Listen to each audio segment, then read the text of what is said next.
చంద్రబాబు భద్రతపై జైళ్ల శాఖ డీఐజీ రవికిరణ్ మాట్లాడుతూ చంద్రబాబు సెక్యూరిటీపై ఎప్పటికప్పుడు అప్రమత్తంగా ఉన్నామని 24 గంటలు సెక్యూరిటీతో పాటు అడిషనల్ సీసీ కెమెరాల ద్వారా మానిటరింగ్ నడుస్తుందని బీపీఓ సీసీ కెమెరాల ద్వారా మానిటరింగ్ జరుగుతుందని అన్నారు. ప్రతి గంటకో మారు గర్డ్ సెట్ చేస్తున్నామని, ప్రత్యేకంగా సెంట్రల్ పోలీస్ లైన్ టీంతో జైలు చుట్టుపక్కల వాచింగ్ నడుస్తుందని ఆయన తెలిపారు.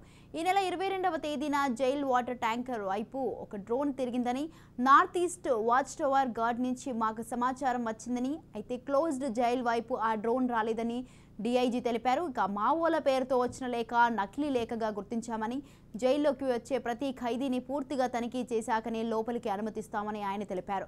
రాజమండ్రి ఎస్పీ జగదీష్ మాట్లాడుతూ రాజమండ్రి సెంట్రల్ జైల్ బయట వైపు 24 గంటల పాటు డీఎస్పీ స్థాయి అధికారి నేతృత్వంలో పకడ్బందీగా వాచ్ జరుగుతోందని, జైలు చుట్టుపక్కల అన్ని వైపులా సీసీ కెమెరాలు ఏర్పాటు చేసి కంటిన్యూ మానిటరింగ్ జరుగుతుందని, మావోయిస్ట్ లేఖపై పూర్తిగా లోతైన విచారణ చేయించామని, అది ఫేక్ లెటర్గా గుర్తించామని ఎస్పీ తెలిపారు. మీరు సరిగా చేయాలి.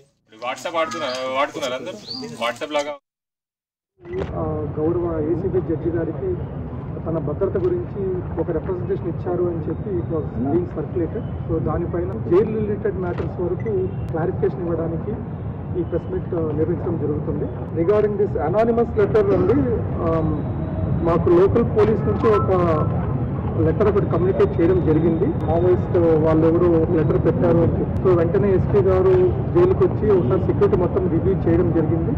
సో నేను ఎస్పీ గారు కూర్చొని ఆ బేసిస్ పైన కండక్టెడ్ సమ్ లోపల ఇంటర్నల్ ఒకసారి మళ్ళీ సెక్యూరిటీ వెరిఫికేషన్ చేసుకోవడం జరిగింది. కెమెరాలో చిన్న ఫుటేజ్ ఈ was not to his wife and daughter, అంటే otherwise very any footage of the prisoner. ఆ వచ్చిన ఇన్ఫర్మేషన్ ప్రకారము దట్ లెటర్ ఈస్ ఫోక్స్ అని తెలిసింది. అంటే there is no genuinity in that letter.